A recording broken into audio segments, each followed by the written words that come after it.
राजयोग नवंबर और दिसंबर ये 2 महीनों में 18 वर्षों के बाद बनने जा रहे हैं। पहला राजयोग हंस राजयोग। जो हंस ये राजयोग होता है ये 5 महापुरुष राजयोगों में से एक होता है। वैसा ही रोचक राजयोग ये भी 5 महापुरुष राजयोगों में से एक होता है जो मंगल के द्वारा बनता है। और ये 5 महापुरुष राजयोग जो हंस राजयोग होता है ये देवगुरु बृहस्पति के द्वारा बनता है। और वहीं पर सूर्य और बुध से बुधादित्य राजयोग बनता है। तो ये 3 राजयोग नवंबर और दिसंबर ये 2 महीनों में बनने जा रहे हैं। इनका प्रभाव क्या होगा? और यहाँ पर बड़े बड़े ग्रहों का जो बड़े बड़े ग्रह जैसे देवगुरु बृहस्पति, केतु महाराज, सूर्यदेव भगवान, मंगल देव, राहु महाराज, शनिदेव महाराज, इन ग्रहों की चाल इस महीने बदलेगी। तो आपके जीवन पर एक बहुत बड़ा बदलाव आपके जीवन पर होता हुआ नजर आएगा। एक एक बदलाव की चर्चा हम विस्तार पूर्वक अच्छी तरीके से करेंगे और इन राजयोगों से आपके जीवन पर क्या प्रभाव पड़ेगा ये भी चर्चा हम विस्तार पूर्वक अच्छी तरीके से अपने वृश्चिक राशि के दर्शकों के लिए इस प्रोग्राम में करने जा रहे हैं। एक एक चीज को बहुत बारीकी और बहुत अच्छी तरीके से हम समझने का प्रयास करेंगे। देखिए इस जो ये देवगुरु बृहस्पति के द्वारा बनाया हुआ हंस महापुरुष राजयोग, इसके द्वारा आपके भाग्य में वृद्धि होगी। और भाग्य के साथ ही साथ जो आपके बहुत दिनों से कार्य अटके हुए हैं वह कार्य आपके संपूर्ण होते हुए नजर आएंगे। देवगुरु बृहस्पति फिलहाल में 4 दिसंबर को राशि परिवर्तन करके पुनः एक राशि पीछे अर्थात आपके अष्टम भाव, पुरातत्व भाव, मृत्यु भाव पर गोचर करेंगे। वहीं पर जब तक यहाँ 4 दिसंबर तक रहेंगे तो ये राजयोग हंस महापुरुष राजयोग आपके नवम भाव पर रहेगा, जिससे आपके भाग्य में अचानक से वृद्धि होती हुई नजर आएगी। आप देखेंगे ये सब क्या हो रहा है हमारे साथ में, अभी तक हमारा कुछ नहीं हो पा रहा था, अचानक हमारे जीवन में बदलाव कैसे हो रहा है। तो ये हंस महापुरुष राजयोग का आपके ऊपर प्रभाव होगा। फिलहाल में देवगुरु बृहस्पति नवम भाव पर हैं, आपके भाग्य स्थान पर हैं, जिससे आपके जीवन पर जो प्रभाव नवम भाव पर पड़ता हुआ नजर आएगा। सबसे पहले भाग्य में आपके भाग्य में आपके वृद्धि होती हुई नजर आएगी। जो काफी लंबे समय से आपके भाग्य में वृद्धि नहीं हो पा रही थी, आपको भाग्य का साथ नहीं प्राप्त हो रहा था, भाग्य का साथ नहीं मिल पा रहा था, वह संभवतः ही आपको भाग्य का साथ उत्तम, अच्छा, बेहतर मिलता हुआ नजर आएगा। भाग्य के साथ ही साथ अचानक से आप देखेंगे कि आपका पूजा पाठ, धार्मिक कार्यों में आपकी रुचि नहीं बढ़ पा रही थी, तो पूजा पाठ, धार्मिक कार्यों में आपकी रुचि जो है वह रुचि आपकी बढ़ती हुई नजर आएगी।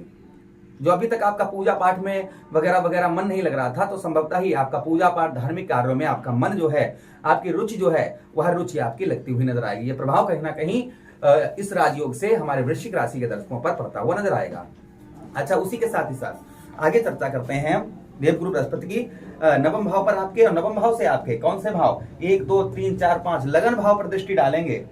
मंगल के घर को देखेंगे, मंगल यहीं पर बैठे हुए हैं, जिससे आपके अचानक से आपके चेहरे का तेज, चमक, ये चीजें बढ़ेंगी। सुखों में, भाग्य के द्वारा सुखों में वृद्धि होती हुई नजर आएगी।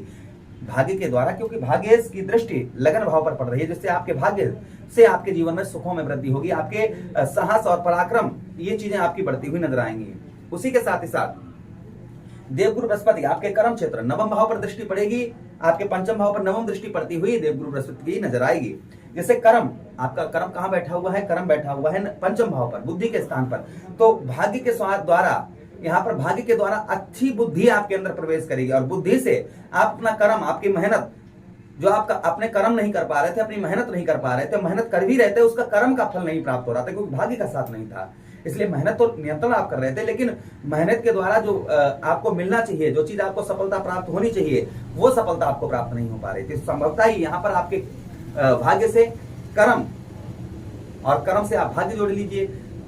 यहाँ पर भाई जब हमें भाग्य और कर्म, हमारा भाग्य तो साथ में है ही है, और कर्म तो भाई भाग्य का साथ मिल रहा है, और कर्म तो हम कर ही रहे हैं, तो हम मेहनत तो कर रहे हैं और भाग्य का साथ भी मिल रहा है, तो हम भाई नीचे कैसे जाएंगे? हम तो ऊपर होते हुए नजर आएंगे ना, यानी कि हमारे कार्य में वृद्धि होती हुई नजर आएगी। तो संभवतः ही यह आपको देखने को मिलेगा। अच्छा, उसी के साथ ही साथ आगे हम बात करते हैं, ये तो देवगुरु बृहस्पति की बात की हमने, अब बात करते हैं राहु महाराज की। देखिए राहु महाराज ने 18 मई 2025 को राशि परिवर्तन किया, ठीक है, यही 18 मई को, और इनकी डिग्री थी 29 डिग्री। अपने मित्र की राशि में बैठे, अर्थात शनिदेव महाराज की राशि में।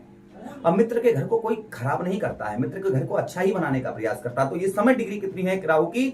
इस समय 20 डिग्री के राहु महाराज हैं। दिसंबर तक ये 19 डिग्री के हो जाएंगे, जबकि एंड दिसंबर तक 18 डिग्री के रह जाएंगे। तो चतुर्थ भाव पर जो आपके पैतृक भूमि में जो विवाद चल रहा था, जमीन जायदाद से रिलेटेड कोई विवाद चल रहा था, वो आपका सॉल्व होता हुआ नजर आएगा। साथ ही साथ पैतृक भूमि, पैतृक धन का आपको लाभ नहीं प्राप्त हो रहा था, तो संभवतः ही वह प्राप्त होता हुआ नजर आएगा। उसी के साथ ही साथ राहु आपके 10वें भाव पर, केतु महाराज आपके बैठे हुए हैं, ये ध्यान दीजिएगा भाई। यहाँ पर 1 2 3 4 5 6 7 सप्तम दृष्टि से आपके कौन से भाव, आपके दसम भाव पर राहु महाराज देख रहे हैं, जिससे कर्म का फल नहीं मिल पा रहा था, तो संभवतः ही कर्म का फल उत्तम अच्छा मिलता हुआ, प्राप्त होता हुआ आपको नजर आएगा। उसी के साथ ही साथ मित्र यारों के साथ में आपकी जो अनबन चल रही थी, लड़ाई झगड़े चल रहे थे, या मित्र यारों में आपका कहीं पैसा फंसा हुआ था, या कहीं धन मित्र यारों में आपका फंसा हुआ था, वह संभवतः ही आपका ऐसा पैसा, ऐसा धन आपका निकलता हुआ नजर आएगा। ये प्रभाव कहीं ना कहीं और आपके ऊपर राहु महाराज का देखने को मिलेगा। अच्छा, उसी के साथ ही साथ शनिदेव महाराज की बात करते हैं। पंचम भाव पर आपके पेट के स्थान, आपके संतान भाव, आपके प्रेम प्यार भाव, आपके बुद्धि भाव पर कर्म बैठा हुआ है, अर्थात श्री शनिदेव महाराज बैठे हुए हैं।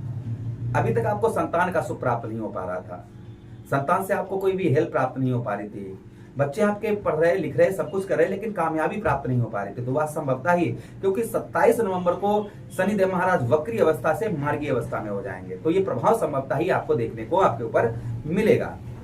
अच्छा, उसी के साथ ही साथ पंचम भाव पर पेट से संबंधित, उदर से संबंधित परेशानियां हो रही थी, पेट से संबंधित आपको किसी भी प्रकार की कैसी भी परेशानियां हो रही थी, वह संभवतः ही आपकी दूर होती हुई नजर आएंगी। यानी पेट से रिलेटेड आप कोई रोग चल रहा था, कोई परेशानी चल रही थी, तो वह संभवतः ही आपकी दूर होती हुई इस बीच में नजर आएगी। ये प्रभाव संभवतः ही और आपके ऊपर आपको देखने को मिलेगा। अच्छा, उसी के साथ ही साथ में प्रेम प्यार में, आप शादी से पहले प्यार करते हैं, उसमें आपकी परेशानियां चल रही थी, वो परेशानियां कहीं ना कहीं आपकी दूर होती हुई नजर आएंगी। ये प्रभाव और आपके ऊपर संभवतः ही आपको देखने को मिलेगा। अच्छा, उसी के साथ ही साथ आगे हम बात करते हैं जो प्रभाव और आपके ऊपर आपको संभवतः ही देखने को मिलेगा। पंचम भाव पर जिन लोगों का एग्जाम वगैरह है, यानी कि नवंबर में या दिसंबर के महीने में एग्जाम वगैरह है, बहुत अच्छा जाएगा आपका। किसी भी क्षेत्र में, कैसे भी क्षेत्र में आपका एग्जाम वगैरह बहुत अच्छा जाएगा। वहीं पर विद्यार्थियों का पढ़ाई लिखाई में जो मन नहीं लग रहा था, उत्तम अच्छा मन लगता हुआ पढ़ाई में नजर आएगा। ये प्रभाव संभवतः ही आपको और देखने को आपको मिलेगा। अच्छा, उसी के साथ ही साथ आगे हम बात करते हैं किसकी, सूर्यदेव भगवान की। सूर्यदेव भगवान नीच के चल रहे हैं, 17 नवंबर को आपके लगन भाव पर सही हो जाएंगे, बढ़िया हो जाएंगे। आपके अचानक से आपके साहस पराक्रम, आपके पराक्रम में वृद्धि होती हुई नजर आएगी। कुछ दुख कम रहेंगे, यश की जो प्राप्ति नहीं हो पा रही थी, वह यश की प्राप्ति होती हुई नजर आएगी। हेल्थ इशू चल रहा था, शारीरिक कष्ट परेशानी चल रही थी, वह दूर होती हुई नजर आएंगी। सूर्य और मंगल की युति कहीं ना कहीं धन भाव पर जाकर बनेगी, तो धन से रिलेटेड आपके परेशानियां चल रही थी, वह परेशानियां आपकी दूर होती हुई नजर आएंगी। तो सूर्य और मंगल की युति कहीं ना कहीं आपके धन भाव पर बनेगी, तो ये धन भाव पर वाणी में मधुरता रहेगी। परिवार का हेल्प का, परिवार की ओर से आपको काफी हेल्प आपको प्राप्त होती हुई नजर आएगी। कुटुंब की ओर से काफी हेल्प प्राप्त होती हुई नजर आएगी। उसी के साथ ही साथ मंगल अभी स्वक्षेत्रीय है, आपके तृतीय भाव तक आ जाएंगे। दिसंबर के एंड दिसंबर तक जो है आपके तृतीय भाव पर उच्च अवस्था के होंगे, तो साहस और पराक्रम में वृद्धि होगी, वाणी में मधुरता आएगी। अपनी वाणी से लोगों को एकत्रित करते हुए अपनी ओर नजर आएंगे। तो ये प्रभाव इन ग्रहों का, आप परेशान बैठे, निराश बैठे, तो ये प्रभाव कहीं ना कहीं आपके ऊपर पड़ता हुआ नजर आएगा नवंबर और दिसंबर के महीने में। आप ध्यान से सुनिएगा, किसी पर ये प्रभाव कम होगा, किसी पर ज्यादा होगा, क्योंकि पता नहीं आपकी कुंडली में किस प्रकार से ये ग्रह बैठे हुए हों। जिस प्रकार से ये ग्रह आपकी कुंडली में बैठे होंगे, वैसा ही प्रभाव आपके ऊपर पड़ेगा। ये किसी पर ज्यादा हो सकता है, किसी पर कम हो सकता है, क्योंकि एक राशि का एक व्यक्ति संसार में नहीं होता है, करोड़ों लोग होते हैं, इसलिए एक जैसा प्रभाव सभी पर पड़ना इम्पॉसिबल है। तो हाँ, किसी पर ज्यादा होंगे, किसी पर कम होंगे। तो ये प्रभाव नवंबर और दिसंबर ये 2 महीनों में आपको देखने को मिलेंगे। उपाय की बात करें, क्या उपाय करने चाहिए आपको, तो देखिए, देवगुरु बृहस्पति के लिए विष्णु सहस्त्र नाम पाठ करिए, बहुत अच्छा है। आचरण शुद्ध रखिए। केतु महाराज के लिए आटे की गोलियां बनाकर बुधवार के दिन मछलियों को खिलाइए। गजानन भगवान की आराधना करिए। सूर्यदेव भगवान के लिए रोजाना सूर्यदेव भगवान को अर्घ्य दीजिएगा। गेहूं का दलिया बनवाकर रविवार के दिन उसमें गुड़ डालकर गौ मैया को दीजिएगा। मंगल के लिए आप रोटी पर गुड़ रखकर मंगलवार दिन गौ मैया को दीजिए। बजरंगबली को पैरों से लेकर मस्तक तक सिंदूर लगाइए, उनके चरणों से थोड़ा सा सिंदूर उठाकर अपने मस्तक पर लगाइए। राहु महाराज के लिए कच्चा कोयला ऊनी कपड़े में रखकर सर से 7 बार उल्टा घुमाकर बहते हुए जल में प्रभावित करिए, राहु महाराज का नाम लेकर। शनिदेव महाराज के लिए ओम प्राम प्रीम सा शनिश्चराय नमः, ओम सम शनिश्चराय नमः, इस मंत्र का जप करिए। अपने मेन गेट पर 4 बाती वाला सरसों के तेल का दीपक जलाइए और आचरण शुद्ध रखिएगा और जप करते रहिए।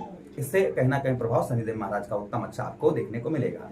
तो ये प्रभाव लगभग नवंबर और दिसंबर में आप लोगों को देखने को मिलेगा। अगर आप अपनी कुंडली पर परामर्श विश्लेषण विस्तार पूर्वक अच्छी तरीके से करवाना चाहते हैं, तो आप हमारे दिए गए नंबर पर संपर्क करके अपनी कुंडली का परामर्श विश्लेषण विस्तार पूर्वक अच्छी तरीके से करवा सकते हैं। आई होप वीडियो बहुत अच्छा लगा होगा। लाइक कर दीजिएगा, चैनल को सब्सक्राइब कर लीजिए, अपने मित्र यारों के पास वीडियो से